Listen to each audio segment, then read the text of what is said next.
ನಮಸ್ಕಾರ ವೀಕ್ಷಕರೇ, ಜಾನಕಿ ಟಿವಿ ಸುದ್ದಿವಾಹಿನಿಗೆ ಸ್ವಾಗತ. ನಾನು ನಿಮ್ಮ ಎಂ ಮಹದೇವಸ್ವಾಮಿ. ಆಗಮಿಸ್ತಾ ಇದ್ದಾರೆ ಗಾಂಧಿನಗರ ವಿಧಾನಸಭಾ ಕ್ಷೇತ್ರದಲ್ಲಿ ನಡೆದಿರುವಂತಹ ಈ ಒಂದು ಅಭಿವೃದ್ಧಿಯ ಕಾರ್ಯ, ಹೊಸ ಕಾಯಕಲ್ಪವನ್ನ ನೀಡುವಂತಹ ಒಂದು ಕೆಲಸ.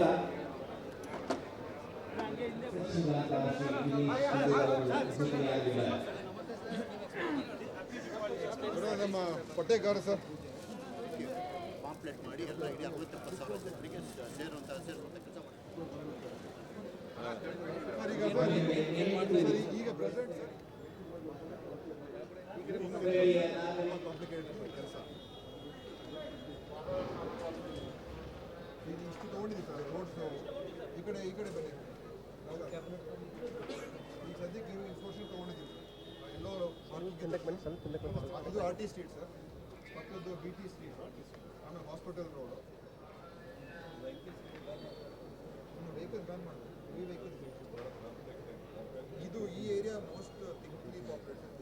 ಹಳೆ ಪೇಟೆ ಏರಿಯಾ, ಚಿಕ್ಕಪೇಟೆ, ದೊಡ್ಡಪೇಟೆ, ಉಪ್ಪಾರಪೇಟೆ, ಕುರುಬರಪೇಟೆ ಎಲ್ಲ ಇಲ್ಲೇ ಇರುತ್ತೆ.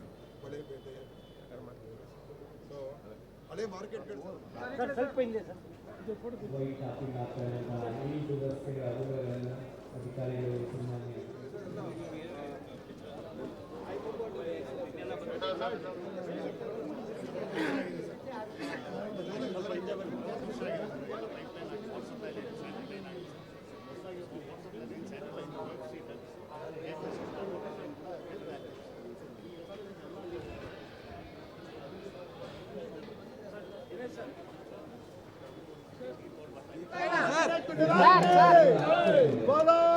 ಸರ್ ಸಿಎಂ ಸರ್ ಮುಂದೆ ಸರ್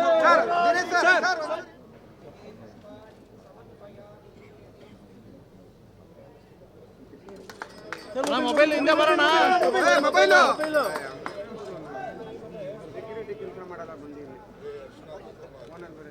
DK ಶಿವಕುಮಾರ್ ಗೆ, ಸಿದ್ದರಾಮಯ್ಯ ಜೈ ಕೆ, ದಿನೇಶ್ ಗುಂಡೂರಾವ್ ಜೈ ಕೆ.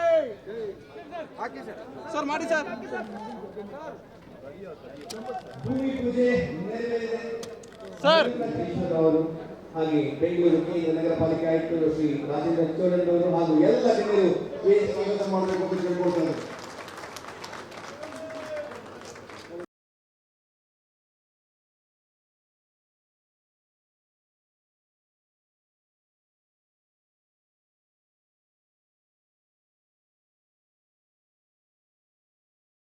ಏನು ಗುದ್ದಲಿ ಪೂಜೆ ಕಾರ್ಯಕ್ರಮಕ್ಕೆ ಮುಖ್ಯಮಂತ್ರಿಗಳು ಹಾಗೂ ಸನ್ಮಾನ್ಯ ಶ್ರೀ ಸಿದ್ದರಾಮಯ್ಯನವರಿಗೆ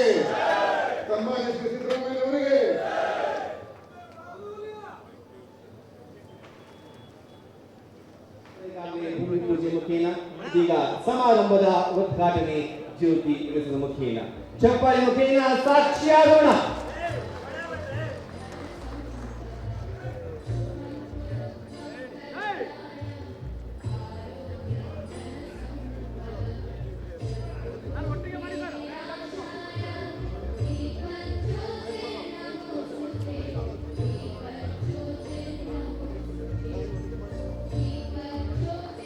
ಕಾರ್ಯಕ್ರಮವನ್ನ ನಾಡಗೀತೆಯೊಂದಿಗೆ ಪ್ರಾರಂಭ ಮಾಡುವಂತಹ ಸಮಯ.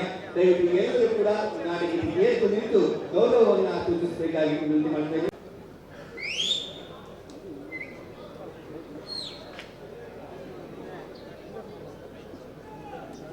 ಈ ಸಮಾರಂಭದಲ್ಲಿ ಮುಖ್ಯ ಅತಿಥಿಗಳಾಗಿ ಭಾಗವಹಿಸಿರ್ತಕ್ಕಂಥ ರಾಜ್ಯದ ಉಪಮುಖ್ಯಮಂತ್ರಿಗಳು, ಬೆಂಗಳೂರು ಅಭಿವೃದ್ಧಿ ಸಚಿವರಾದಂಥ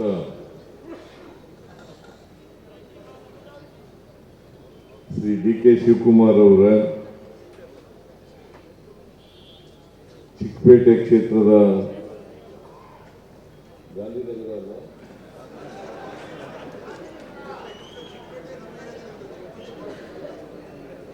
ಶಾಸಕರು ಹಾಗೂ ಆರೋಗ್ಯ ಸಚಿವರು ಆದಂಥ ಶ್ರೀ ದಿನೇಶ್ ಗುಂಡೂರಾವ್ ಅವರ, ಯೋಜನಾ ಸಚಿವರಾದಂಥ ಶ್ರೀ ಸುಧಾಕರ್ ಅವರ, ರಾಜಕೀಯ ಕಾರ್ಯದರ್ಶಿಗಳಾದಂಥ ನಜೀರ್ ಅಹಮದ್ ಅವರ, ಕಲ್ಯಾಣ ಕರ್ನಾಟಕ ಅಭಿವೃದ್ಧಿ ಮಂಡಳಿಯ ಅಧ್ಯಕ್ಷರಾದಂಥ ಹಾಗೂ ಶಾಸಕರು ಆದಂಥ ಶ್ರೀ ಅಜಯ್ ಸಿಂಗ್ ಅವರ,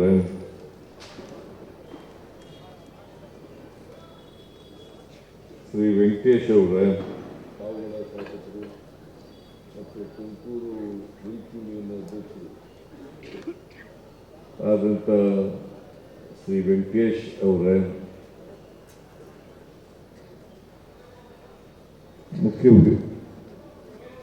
ಅಪರ ಮುಖ್ಯ ಕಾರ್ಯದರ್ಶಿಗಳಾದಂಥ ಶ್ರೀ ತುಷಾರ್ ಗಿರಿನಾಥ್ ಅವರ, ಮುಖ್ಯ ಆಯುಕ್ತರಾದಂಥ ಶ್ರೀ ಮಹೇಶ್ವರ ರಾವ್ ಅವರ, ಕೇಂದ್ರ ವಲಯದ ನಗರಪಾಲಿಕೆಯ ಆಯುಕ್ತರಾದಂಥ ಶ್ರೀ ರಾಜೇಂದ್ರ ಚೋಳನ್ ಅವರ, ಇತರ ಎಲ್ಲ ಆಹ್ವಾನಿತ ಗಣ್ಯರೇ, ಇಲ್ಲಿ ಆಗಮಿಸಿರ್ತಕ್ಕಂಥ ಆತ್ಮೀಯ ಬಂಧುಗಳೇ, ತಾಯಂದಿರ, ಯುವಕ ಮಿತ್ರರ, ಎಲ್ಲ ಅಧಿಕಾರಿ ಸ್ನೇಹಿತರೇ, ಮಾಧ್ಯಮದ ಗೆಳೆಯರೇ, ಈಗಾಗಲೇ ಇಲ್ಲಿನ ಜನಪ್ರಿಯ ಶಾಸಕರಾದಂಥ ಗುಂಡೂರಾವ್ ಮತ್ತೆ ಬೆಂಗಳೂರು ನಗರದ ಅಭಿವೃದ್ಧಿ ಸಚಿವರಾದಂಥ ಡಿ.ಕೆ. ಶಿವಕುಮಾರ್ ಬಹಳಷ್ಟು ವಿಚಾರಗಳನ್ನು ನಿಮ್ಮ ಮುಂದೆ ಪ್ರಸ್ತಾಪ ಮಾಡಿದ್ದಾರೆ.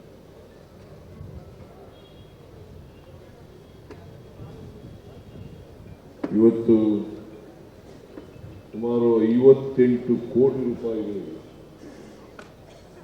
58 ಕೋಟಿ ರೂಪಾಯಿಗಳ ಅಂದಾಜಿನ ಕಾಮಗಾರಿಗಳಿಗೆ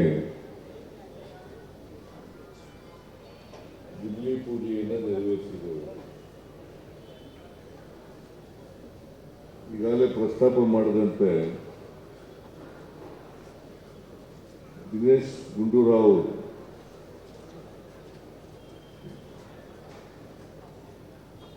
ಅವರು ಒಬ್ಬ ಜನಪ್ರಿಯ ಶಾಸಕರಷ್ಟೇ ಅಲ್ಲ, ಸಮಾಜಮುಖಿ ಶಾಸಕರು ಕೂಡ ಆಗಿದ್ದಾರೆ.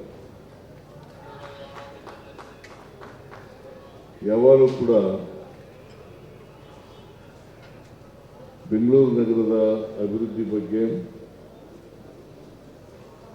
ಕರ್ನಾಟಕದ ಅಭಿವೃದ್ಧಿ ಬಗ್ಗೆ ಚರ್ಚೆಯನ್ನು ಮಾಡ್ತಕ್ಕಂಥ ವ್ಯಕ್ತಿ ಅಂತೇಳಿ ನಾನು ಭಾವಿಸ್ಕೊಂಡಿದ್ದೇನೆ. ನೀವೆಲ್ಲ ಅಂತ ಶಾಸಕರನ್ನು ಪಡ್ಕೊಂಡಿರ್ತಕ್ಕಂಥದ್ದು ನಿಮ್ಮೆಲ್ಲರ ಪುಣ್ಯ ಅಂತೇಳಿ ನಾನು ಭಾವಿಸ್ಕೊಂಡಿದ್ದೇನೆ.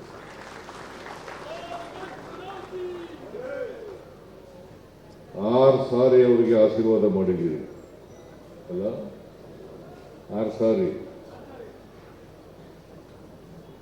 ಈ ಸಾರಿ ಸ್ವಲ್ಪ ಕಡಿಮೆ ಅಂತರದಿಂದ ಗೆದ್ರು.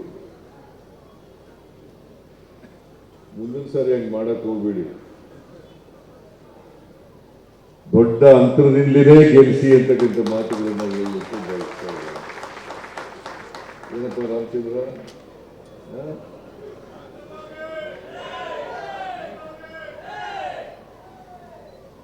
ಆಶೀರ್ವಾದ ಮಾಡಬೇಕು. ನಾವೆಲ್ಲ ವಯಸ್ಸಾಯ್ತಾ ಬಂದಿದ್ದೀವಿ, ಅವ್ರು ಇನ್ನೂ ವಯಸ್ಸಿದೆ. ಅವ್ರು 60 ಮೇಲೆ ಆಗ್ಬಿಟ್ಟಿದೆ, ಇನ್ನೂ 60 ಆಗಿಲ್ಲ. ಸೀನಿಯರ್ ಸಿಟಿಜನ್ ಆಗಿಬಿಟ್ಟಿದ್ದಾರೆ. ನಿನಗೆ ಇನ್ನೂ 60 ತುಂಬಿಲ್ಲ ಅಲ್ಲ, 56 ಇದ್ದು ಇನ್ನು 20 ವರ್ಷ 25 ವರ್ಷ ರಾಜಕೀಯ ಮಾಡ್ಬೋದು.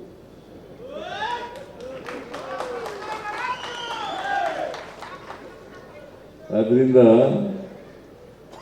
ಮುಂದಿನ ಚುನಾವಣೆಯಲ್ಲಿ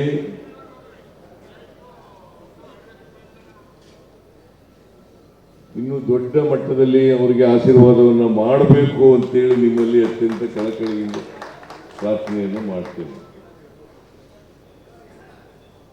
ಕೆಂಪೇಗೌಡರು ಬೆಂಗಳೂರು ನಗರವನ್ನು ಕಟ್ಟಿದ್ರು. ಇದು ಕೋರ್ ಸಿಟಿ ಆಗಿತ್ತು.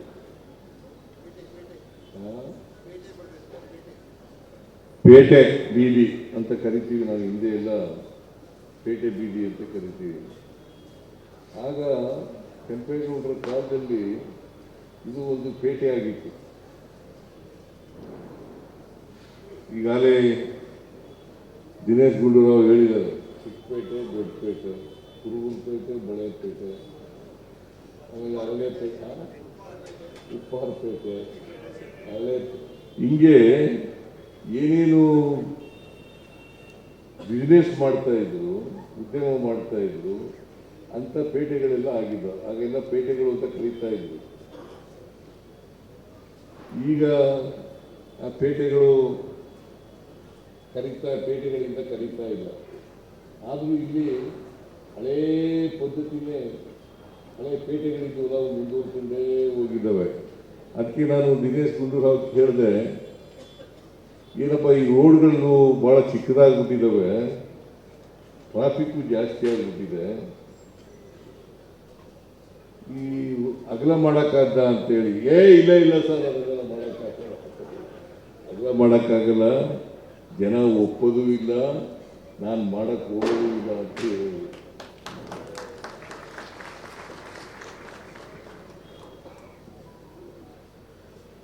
ಬೆಂಗಳೂರು ನಗರ ಅಭಿವೃದ್ಧಿ ಮಾಡಬೇಕು, ಅದು ಎರಡನೇ ಮಾತಿಲ್ಲ. ಯಾಕೆಂತಂದ್ರೆ ವೇಗವಾಗಿ ಬೆಳೀತಾ ಇರ್ತಕ್ಕಂಥ ನಗರಗಳಲ್ಲಿ ಇದು ಒಂದು. ಇವತ್ತು 1,40,00,000 ಜನಸಂಖ್ಯೆ ಇದೆ ಬೆಂಗಳೂರು ನಗರದಲ್ಲಿ. 1,40,00,000. ಅದ್ರ ಜೊತೆಗೆ ಫ್ಲೋಟಿಂಗ್ ಪಾಪ್ಯುಲೇಷನ್ ಬೇರೆ ಇದೆ. ಈ ಜನರಿಗೆಲ್ಲ ನೀರು ಕೊಡಬೇಕು, ಒಳ್ಳೆ ರಸ್ತೆ ಕೊಡಬೇಕು,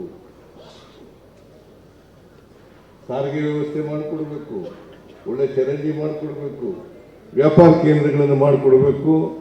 ಜೊತೆಗೆ ಮೆಟ್ರೋ ರೈಲು ಮಾಡ್ತಾ ಇರೋದು ಟ್ರಾಫಿಕ್ಕನ್ನು ಈಸೌಟ್ ಮಾಡ್ತಕ್ಕಂಥ ಕೆಲಸವನ್ನು ಮಾಡಬೇಕು. ಭಾಳ ಜನ ತಿಳ್ಕೊಂಡಿದ್ದಾರೆ. ನಾನು ಸ್ವಲ್ಪ ತಪ್ಪು ಬಗೆಯಲ್ಲಿ 50-50ನಲ್ಲಿ ಮೆಟ್ರೋ ಮಾಡ್ತಾರೆ ಅಂತ ಹೇಳಿ ಅಂದ್ಕೊಂಡಿದ್ದೆ.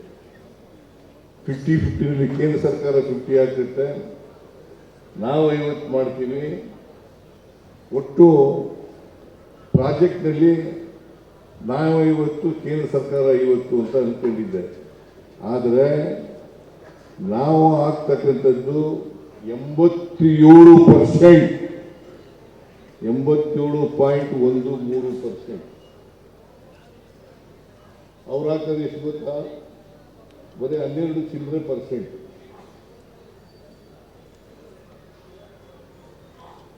ಈಗಾಗಲೇ ಡಿ.ಕೆ. ಶಿವಕುಮಾರ್ ಹೇಳಿದ್ರಲ್ಲ, ಕೇಂದ್ರದಿಂದ ₹1 ಕೊಡಲ್ಲ ನಮಗೆ.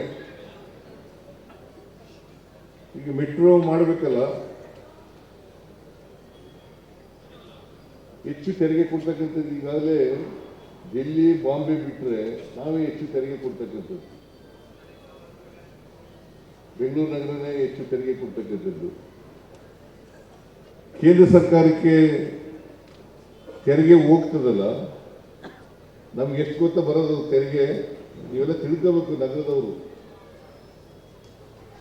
₹1 ನಾವು ಕೇಂದ್ರ ಸರ್ಕಾರಕ್ಕೆ ಕೊಟ್ಟರೆ ನಮಗೆ ಬರ್ತಕ್ಕಂಥದ್ದು 14ರಿಂದ 15 ಪೈಸೆ ಮಾತ್ರ. ಎಷ್ಟು? ಕೇಂದ್ರ ಸರ್ಕಾರಕ್ಕೆ ₹1 ಕೊಡ್ತೀವಿ ನಾವು ತೆರಿಗೆ ರೂಪದಲ್ಲಿ. ₹1 ಕೊಟ್ಟರೆ ವಾಪಸ್ ಬರ್ತಕ್ಕಂಥದ್ದು ಎಷ್ಟಪ್ಪ ಅಂತಂದ್ರೆ 14ರಿಂದ 15 ಪೈಸೆ. ಕಾರ್ಪೊರೇಟರ್ ತಿಳ್ಕೋಬೇಕು ಕಣೆ, ಹೇಳಬೇಕು ಜನರಿಗೆ, ಗೊತ್ತಾಯ್ತಾ? ಆದರೂ ಕೇಂದ್ರ ಸರ್ಕಾರದ ಹಣ, ಈ ಬಿಜೆಪಿಯವರು ಕೇಂದ್ರ ಸರ್ಕಾರದ ಹಣ ನಮ್ಮ ದುಡ್ಡೇ ಕೊಡೋದು, ನಮ್ಮ ದುಡ್ಡು ವಾಪಸ್ ಕೊಡೋದು.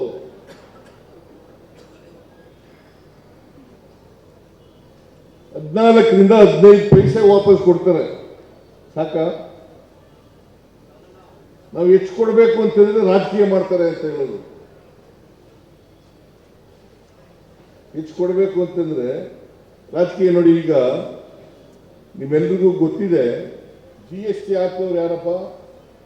2017ರಲ್ಲಿ ಗೂಡ್ಸ್ ಅಂಡ್ ಸರ್ವಿಸ್ ಟ್ಯಾಕ್ಸ್.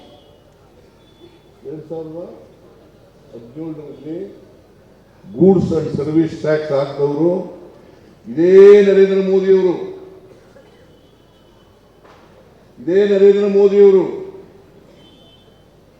8 ವರ್ಷಗಳು ತೆರಿಗೆ ಎಲ್ಲ ವಸೂಲು ಮಾಡಿಬಿಟ್ರು. 8 ವರ್ಷಗಳು. ಈಗ ಇದ್ದಕ್ಕಿದ್ದಾಗಲೇ 4 ರೇಟ್ ಇದ್ದದನ್ನ 2 ರೇಟ್ ಮಾಡಿಬಿಟ್ರು, ರ್ಯಾಷನಲೈಸ್ ಮಾಡಿಬಿಟ್ರು. 8 ವರ್ಷ ತೆರಿಗೆ ತಕೊಂಡು ಈಗ ನರೇಂದ್ರ ಮೋದಿ ಅವರು ಫೋಟೋ ಹಾಕೊಂಡು ನಾವು ದೀಪಾವಳಿ ಗಿಫ್ಟ್ ಅಂತಾರಲ್ಲ, ಇದು ನ್ಯಾಯನಾ? ಹೇಳ್ರಿ ನೀವೇ. ಮತ್ತೆ ಪಾಠ ಕಲಿಸ್ಬೇಕು ಬೇಡ ಅವ್ರಿಗೆ ಬುದ್ಧಿನ? ನಾನು ನಿನ್ನೆ ಪುತ್ತೂರಿಗೆ ಹೋಗಿದ್ದೆ. ಪುತ್ತೂರಿನಲ್ಲಿ ಪ್ರಶ್ನೆ ಕೇಳಿದ್ರು ನನಗೆ. GST goods and service tax ಎಲ್ಲ ನಾವು ಕೊಡ್ತಕ್ಕಂಥದ್ದು.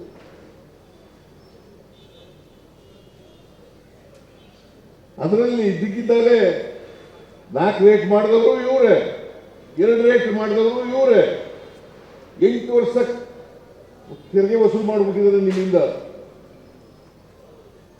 8 ವರ್ಷದ ಮೇಲೆ ರ್ಯಾಷನಲೈಸ್ ಮಾಡ್ತೀವಿ ಅಂತೇಳಿ ಅದನ್ನ ಫೋಟೋ ಹಾಕಿಸ್ಕೊಂಡಿದ್ದಾರಲ್ಲ, MLAಗಳೆಲ್ಲ ಫೋಟೋ ಹಾಕಿಸ್ಕೊಂಡಿರೋದು, ಪ್ರಧಾನಮಂತ್ರಿಗಳು ಫೋಟೋ ಹಾಕಿಸ್ಕೊಂಡಿರೋದು. ಇದು ಸರಿನಾ? ಇದರಿಂದ ಏನಾಯ್ತು ಗೊತ್ತಾ? ಪರಿಣಾಮ ಏನಾಯ್ತು ಗೊತ್ತಾ? ನಾವು GST ಕಲೆಕ್ಟ್ ಮಾಡಿಕೊಡ್ತಿದ್ವಲ್ಲ, ಅದರಲ್ಲಿ ಕರ್ನಾಟಕಕ್ಕೆ ನಾವು ವಾಪಸ್ ಬರ್ತಾ ಇತ್ತು. ಕರ್ನಾಟಕಕ್ಕೆ ಸುಮಾರು 15,000 ಕೋಟಿ ಕಡಿಮೆ ಆಯಿತು. ಎಷ್ಟು? ಯಾರಿಗೆ ನಷ್ಟ?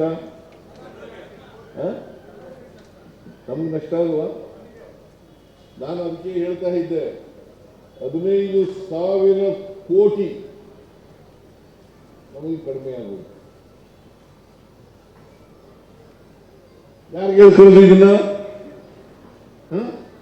ಅವರು ಫೋಟೋ ಹಾಕಿಸ್ಕೊಂಡು ದೀಪಾವಳಿ ಗಿಫ್ಟ್ ಗಿಫ್ಟಾ? ಹೊಸ ಕಾರ್ಯಕ್ರಮ ಕೊಟ್ಟಿದ್ದಾರ ಬೆಂಗಳೂರು ನಗರಕ್ಕೆ? ಅವ್ರಿಗೆ ಹೇಳಿ, ನರೇಂದ್ರ ಮೋದಿ ಅವ್ರಿಗೆ ಹೇಳಿ. ಕೇಳಲ್ಲ, ಓಟು ಒತ್ತೋದಕ್ಕೆ ಗೊತ್ತದ? ಪಾರ್ಲಿಮೆಂಟ್ಗೆ ಒತ್ತು ಬಿಡ್ತಿರಲ್ಲ, ಏನಯ್ಯ? ಪಾರ್ಲಿಮೆಂಟ್ಗೆ ಒತ್ತಾ ಬಿಡ್ತಿರಲ್ಲ. ಮೋದಿ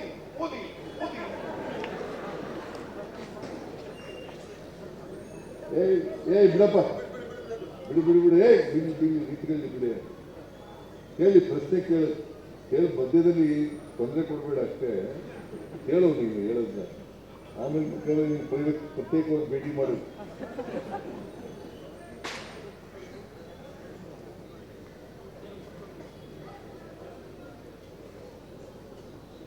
ಈ ತರ ಯಾರು ಕೇಳೋದಪ್ಪ? ನಾವು ಈಗ ಯಾರಿಗೆ ಕೇಳೋದು ಇದನ್ನ?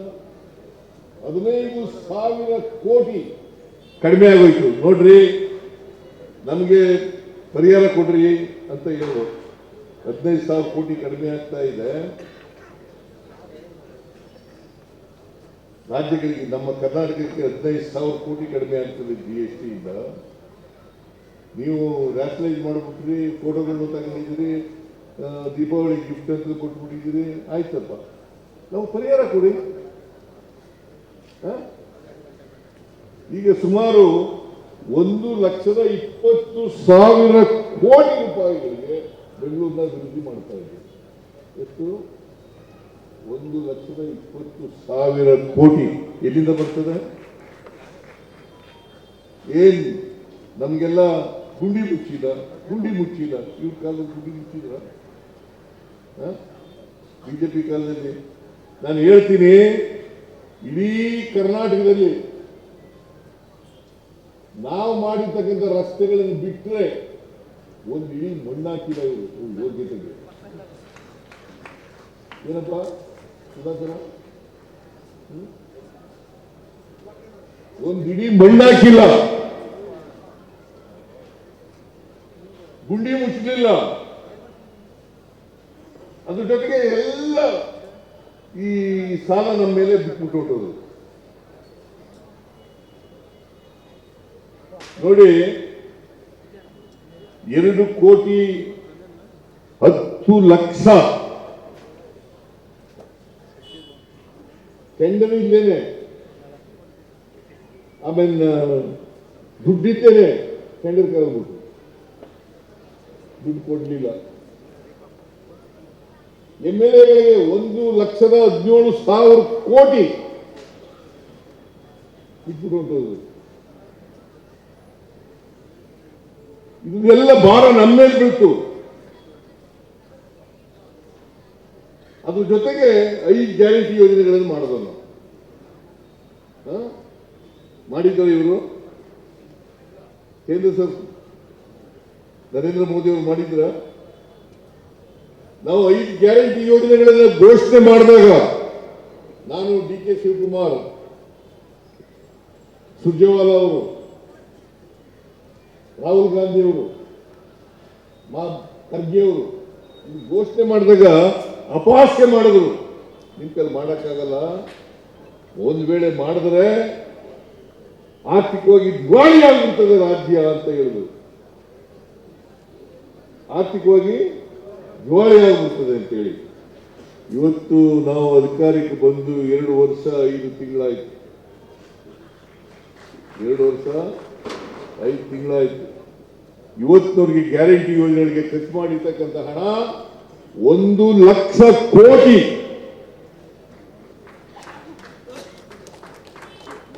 $1,00,000 ಕೋಟಿ. ಇಲ್ಲಿ ಹೈದರಾಬಾದ್ ಕರ್ನಾಟಕ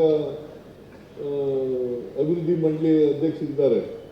5,000 ರೂಪಾಯಿ ಕೊಟ್ಟವ್ರು ಯಾರಪ್ಪ? ಮತ್ತೆ ಅದೇ ವರ್ಷಕ್ಕೆ 5,000 ಕೋಟಿ ಕೊಟ್ಟವ್ರು ಯಾರು? ಒಟ್ಟು 13,000 ಇಲ್ಲಿವರೆಗೆ ಕೊಟ್ಟಿದ್ದೀನಿ. ಗ್ಯಾರಂಟಿ ಯೋಜನೆಗಳ ಜಾರಿ ಕೊಟ್ಬಿಟ್ರು. ದುಡ್ಡಿಲ್ಲ ಸರ್ಕಾರದಲ್ಲಿ ಅಂತ ಏನ್ ಅಶೋಕ, ವಿಜೇಂದ್ರ, ಯಡಿಯೂರಪ್ಪ ಎಲ್ಲ ಮಾತಾಡಿ ಅವ್ರಿಗೇನು ಗೊತ್ತಿಲ್ಲ ಪಾಪ. RSS ಅವ್ರು ಏನ್ ಹೇಳ್ಕೊಡ್ತಾರೆ ಹಂಗೆ ಬಾಯ್ಪಾಠ ಮಾಡೋದು, ಗಿಳಿ ಪಾಠ. RSS ನವ್ರು ಏನ್ ಹೇಳ್ಕೊಡ್ತಾರೆ ಅದು ಗಿಳಿ ಪಾಠ. ಹಿಂಗೆಂತ ಹೇಳಪ್ಪ, ಹಿಂಗೆ ಹೇಳು. ರಾಮ ಅಂತಂದು ರಾಮ, ಕೃಷ್ಣ ಅಂತಂದು ಕೃಷ್ಣ, ಈ ತರ ಹೇಳ್ಕೊಡೋದು. BJP ಅವರು ಇದ್ದಾರಲ್ಲ, RSS ಅಂತ ಒಂದು ಸಂಸ್ಥೆ ಇದೆ. ನಿಮ್ಗೆ ಗೊತ್ತದು RSS ಸಂಸ್ಥೆ? ಗೊತ್ತಿರ್ಬೇಕಲ್ಲ, 100 ವರ್ಷ ಆಗ್ಬಿಟ್ಟದು. ನೀನು RSS 100 ವರ್ಷ ಆಗಿದೆ. RSS ಹುಟ್ಟಿ 1925ನೇ ಇಸ್ವಿನಲ್ಲಿ ಹುಟ್ಟಿದ್ದು ಅದು. ಇವತ್ತಿಗೆ 100 ವರ್ಷ ಆಯ್ತು. ಅಶೋಕ ಸ್ವಂತವಾಗಿ ಏನೂ ಹೇಳಲ್ಲ, ವಿಜೇಂದ್ರ ಸ್ವಂತವಾಗಿ ಏನೂ ಹೇಳಲ್ಲ. RSS ನವ್ರು ಬರ್ಕೊಡ್ತಾರೆ, ಅದು ಓದೋದು. ಅಲ್ಲಿ ಅಸೆಂಬ್ಲಿನಲ್ಲಿ ಇರ್ತಾನಲ್ಲ, ನಾನು ಕೇಳಿದೆ ಒಂದಿನ ಅಶೋಕನಿಗೆ, ಏನ್ ಮಾಡೋದು ಸರ್, ಇಲ್ಲೊಬ್ರು ಬಂದು ಸಿಗ್ತಾರೆ RSS ನವರು, ಅವ್ರು ಹೇಳ್ದೆ ಹೋದ್ರೆ ನಮಗೆ ಬಿಡಲ್ಲ ಸರ್ ಅಂತ ಹೇಳ್ತಾರೆ. ಇಂಥ ಪಾರ್ಟಿ ಬೇಕಾ ನಿಮ್ಗೆ? ಮತ್ತೆ ದಿನೇಶ್ ಗುಂಡೂರಾವ್ ಅಂತ ಬೇಕಾ, ಇಷ್ಟೊಂದು ಬೇಕಾ? ನೋಡ್ರಿ, ಏನು ಸಹಾಯ ಮಾಡಲ್ಲ. ನಾನು ಹೇಳಿದೆ, ಈಗ ತಾನೇ ಮಾತಾಡ್ತಾ ಇದ್ದೆ ಅಧಿಕಾರಿಗಳ ಜೊತೆನಲ್ಲಿ. ಈ ಮಹೇಶ್ವರ ರಾವ್ ಮತ್ತು ತುಷಾರ್ ಇವ್ರ ಜೊತೆ ಮಾತಾಡ್ತಾ ಇದ್ದೆ. ಇನ್ನೊಂದು ವಾರದಲ್ಲಿ ಗುಂಡಿಗಳನ್ನ ಮುಚ್ಚಲೇಬೇಕು. ಈ ಮಳೆ ಬೇರೆ ಬಂದ್ಬಿಡ್ತದೆ, ನಿಗದಿತ ಟೈಮ್ನಲ್ಲಿ ಮುಚ್ಚಕ್ಕಾಗಲ್ಲ. ಇದು ಬಂದಿರೋದು ತಾಪತ್ರ. ಈ ಸಾರಿ ಮಳೆ ಜಾಸ್ತಿ ಬಂದ್ಬಿಡ್ತು. ಮಳೆಗಾಲದಲ್ಲಿ ಮುಚ್ಚಕ್ಕಾಗಲ್ಲ. ಬಟ್ ಎನಿವೆ ಈಗ ವೈಟ್ ಟ್ಯಾಪಿಂಗ್ ಯಾಕೆ ಮಾಡ್ತಾ ಇದ್ದೀವಿ ಅಂತಂದ್ರೆ, ವೈಟ್ ಟ್ಯಾಪಿಂಗ್ ಮಾಡೋದ್ರಿಂದ ಗುಂಡಿ ಮುಚ್ಚೋದು ಕಡಿಮೆ ಆಗುತ್ತೆ, ಗುಂಡಿ ಬೀಳೋದು ಕಡಿಮೆ ಆಗುತ್ತೆ. ಕನಿಷ್ಠ ವೈಟ್ ಟ್ಯಾಪಿಂಗ್ ರಸ್ತೆ ಇಲ್ಲಿ ವೈಟ್ ಟ್ಯಾಪಿಂಗ್ ಮಾಡಿದ್ರೆ 25ರಿಂದ 30 ವರ್ಷಗಳ ಕಾಲ ಬರ್ತದೆ ಬಾಳಿಕೆ. ಅದಕ್ಕೆ ಇಲ್ಲಿ ಚಿಕ್ಕಪೇಟೆಯಲ್ಲಿ ರಸ್ತೆಗಳು ಚಿಕ್ಕದಾಗಿದ್ದಾವೆ. ಅದಕ್ಕೋಸ್ಕರ ವೈಟ್ ಟ್ಯಾಪಿಂಗ್ ಮಾಡೋದು ಮತ್ತೆ ಹೊಸ ಯೋಜನೆಗಳನ್ನ ತಯಾರು ಮಾಡಿದ್ದೀವಿ.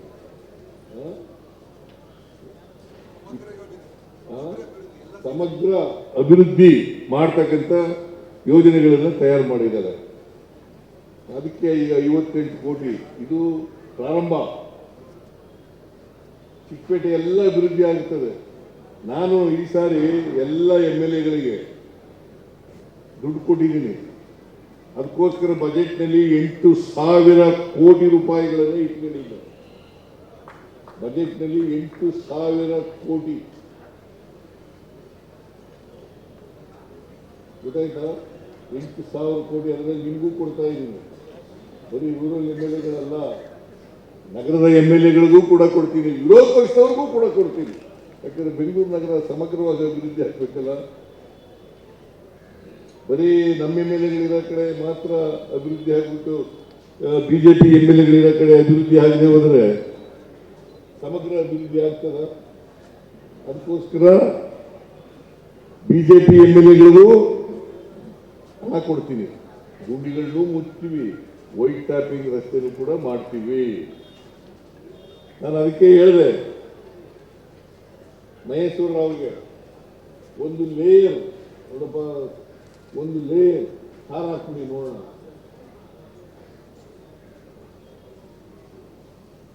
ಅದು ಹಾಕೋದ್ರಿಂದ ನಿಮಗೆ ಗುಂಡಿಗಳು ಮುಚ್ಚುತ್ತವೆ ಮತ್ತೆ ಮೋಟಾರಬಲ್ ರಸ್ತೆ ಆಗ್ತದೆ, ಸುಲಭವಾಗಿ ತಿರುಗಾಡಲಿಕ್ಕೆ ಅನುಕೂಲ ಆಗ್ತದೆ. ಅದಕ್ಕೋಸ್ಕರ ಇಂಥ ಈ ನರೇಂದ್ರ ಮೋದಿ ಇದ್ದಾರಲ್ಲ, ಅವರು ಎಷ್ಟು ಒಳ್ಳೆಯವರಾಗಿ ಕಾಣುತ್ತಾರೋ ಅಷ್ಟೇ ಅವರಲ್ಲಿ ಕರ್ನಾಟಕದ ಬಗ್ಗೆ ದ್ವೇಷ ಇದೆ. ಕರ್ನಾಟಕದ ಬಗ್ಗೆ ದ್ವೇಷ ಇದೆ. ನಮಗೆ 15ನೇ ಹಣಕಾಸಿನ ಆಯೋಗದ ಪ್ರಕಾರ 11,495 ಕೋಟಿ ರೂಪಾಯಿ ಬರಬೇಕಾಗಿತ್ತು, 1 ರೂಪಾಯಿನೂ ಕೊಡಲಿಲ್ಲ. ಅವರೇ ಹೇಳಿದ್ದು ಬೆಂಗಳೂರು ನಗರದಲ್ಲಿ ಪೆರಿಫೆರಲ್ ರಿಂಗ್ ರೋಡ್ಗೆ 3,000 ಕೋಟಿ ಕೊಡ್ತೀವಿ, ಕೆರೆಗಳ ಅಭಿವೃದ್ಧಿಗೆ 3,000 ಕೋಟಿ ಕೊಡ್ತೀವಿ, 5,495 ಕೋಟಿ ನಿಮಗೆ ಗ್ರಾಂಟ್ಸ್ ಕಡಿಮೆ ಆಗ್ಬಿಟ್ಟದೆ, ತೆರಿಗೆ ಬಂದಿರೋದು ಕಡಿಮೆ ಆಗ್ಬಿಟ್ಟದೆ. ಅದಕ್ಕೋಸ್ಕರ ನಿಮಗೆ ವಿಶೇಷ ಅನುದಾನ ಕೊಡ್ತೀವಿ ಅಂತೇಳಿ 5,495 ಪ್ಲಸ್ 6,000 ಎಷ್ಟಾಯ್ತಪ್ಪ? 11,495 ಕೋಟಿ. 1 ರೂಪಾಯಿನೂ ಕೊಡಲಿಲ್ಲ, 1 ರೂಪಾಯಿನೂ ಕೊಡಲಿಲ್ಲ. ಅದ್ರ ಜೊತೆಗೆ ಅಪ್ಪರ ಪತ್ರ ನೀರಾವರಿ ಪ್ರಾಜೆಕ್ಟ್ 5,300 ಕೋಟಿ ಕೊಡ್ತೀನಿ ಅಂತೇಳಿ ಈ ಅಮ್ಮ ಎಂತ ನಿರ್ಮಲಾ ಸೀತಾರಾಮನ್ ಬಜೆಟ್ನಲ್ಲಿ ಘೋಷಣೆ ಮಾಡಿದ್ರು, 1 ರೂಪಾಯಿ ಕೊಡಲಿಲ್ಲ. ಏನ್ ಮಾಡ್ಬೇಕು ಹೇಳಿ ನೀವು? ಹೇಳ್ರಿ, ನೀವೆಲ್ಲ ಹೇಳ್ರಿ, ಬೆಂಗಳೂರು ನಗರದ ಜನ ಹೇಳಿ. ನರೇಂದ್ರ ಮೋದಿ ಮೋದಿ ಮೋದಿ ಅಂತ ಓಟ್ ಹಾಕ್ಬಿಡ್ತೀರಲ್ಲ ಪಾರ್ಲಿಮೆಂಟ್ನಲ್ಲಿ, ಇವರು ಒಂದಿನ ಮಾತಾಡಿದ್ದಾರ? ನಿಮ್ಮ ಪಾರ್ಲಿಮೆಂಟ್ ಮೆಂಬರ್ ಯಾರು?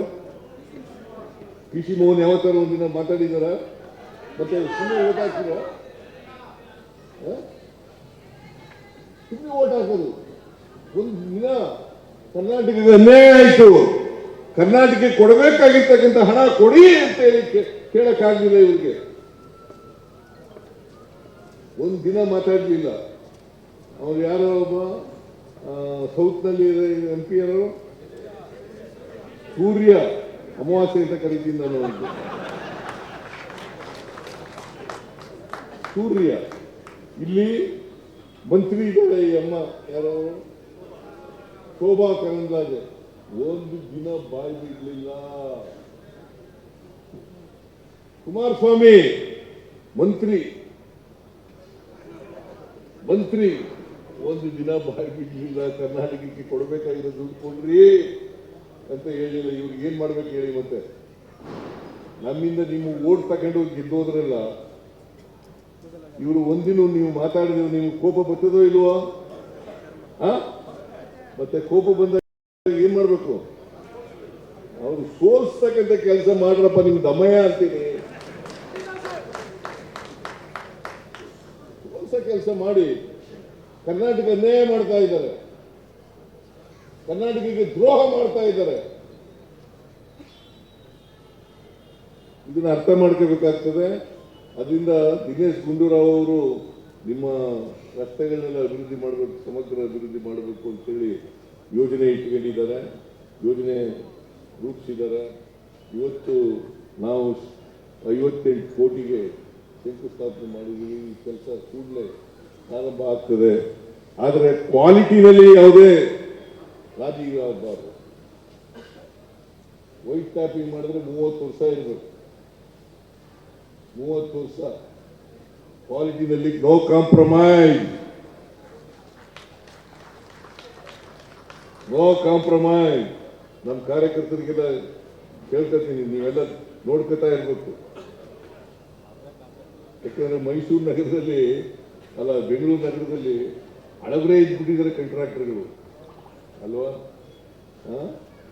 ಅವರು ರಾಜಕಾರಣಿಗಳು ಸೇರ್ಕೊಂಡ್ಬಿಡ್ತಾರೆ ಜೊತೆ. ಹುಷಾರಾಗಿರ್ಬೇಕು, ಕಾಂಪ್ರಮೈಸ್ ಮಾಡ್ಕೋಬಾರ್ದು. ಅದರಿಂದ ಒಂದು 30 ವರ್ಷ ಗ್ಯಾರಂಟಿ ಇರ್ತಕ್ಕಂಥ ರಸ್ತೆಗಳನ್ನು ಮಾಡ್ತಕ್ಕಂಥ ಕೆಲಸ ಆಗ್ಬೇಕು. ದಿನೇಶ್ ಗುಂಡೂರಾವ್ ಸೇರ್ಕೊಳ್ಳಲ್ಲ, ಕಾಂಟ್ರಾಕ್ಟ್ರು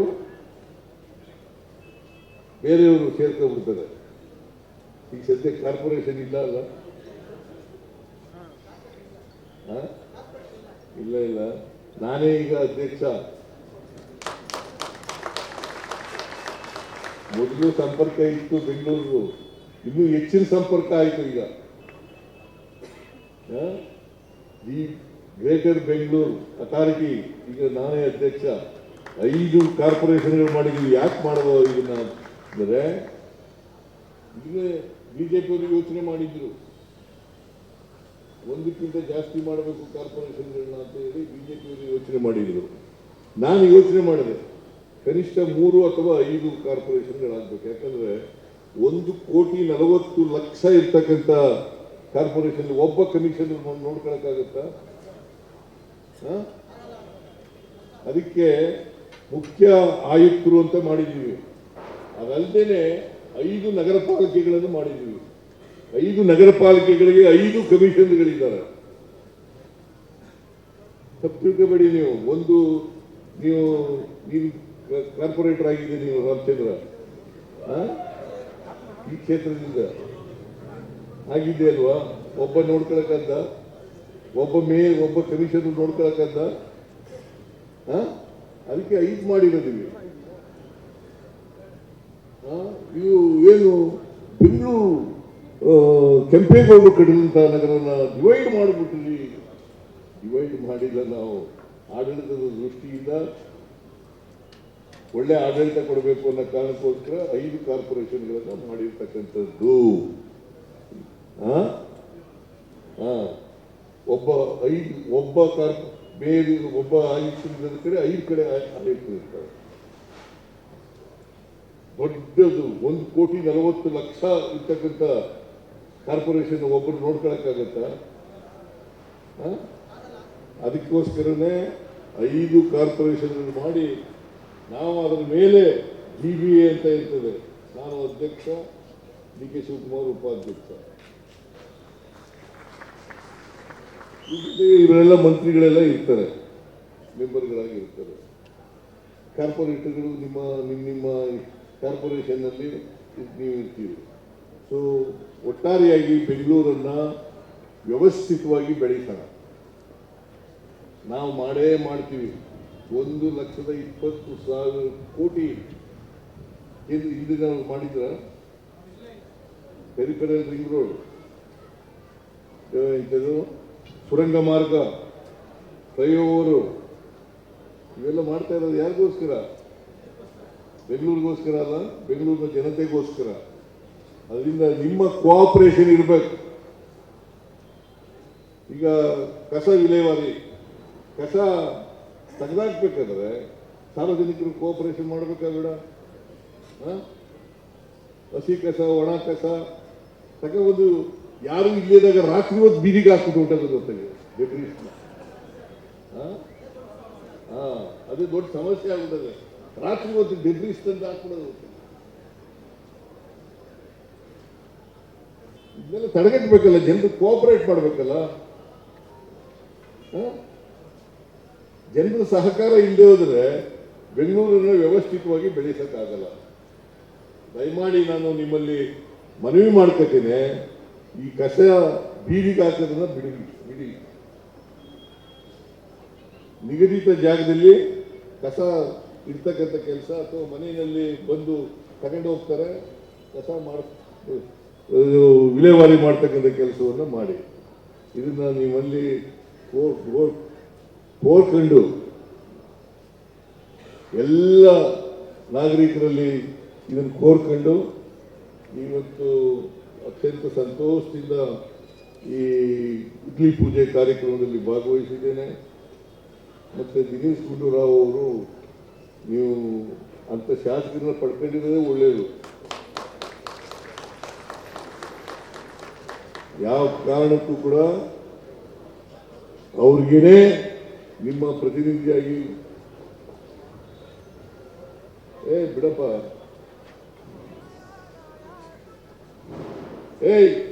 ಈ ಕಡೆ ತಿರುಗು, ತಪ್ಪಾಗಿದೆ ಅಂದ್ಬಿಟ್ಟು ಆ ಕಡೆ ನಿಂತಿದ್ರೆ